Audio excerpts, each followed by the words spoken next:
আসসালামু আলাইকুম। নবম দশম শ্রেণীর হিসাব বিজ্ঞান শিক্ষার্থীদের আমি আজ ষষ্ঠ অধ্যায় জাবেদার প্রাথমিক ধারণা দিব। অর্থাৎ আমাদের জাবেদা আসলে কত ধরনের।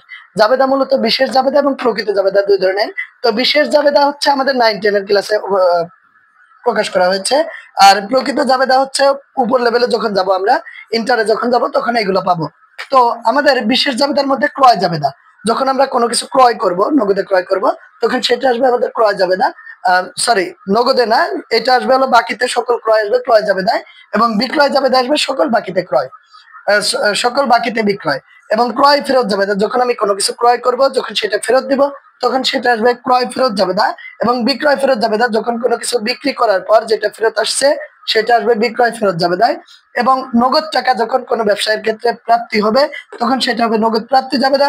এবং যখন ব্যবসা থেকে কোনো টাকা নগদ প্রদান করা হবে তখন সেটা হবে নগদ প্রদান জাবেদা। আশা করি সকলেই বুঝতে পেরেছো। Thank you so much.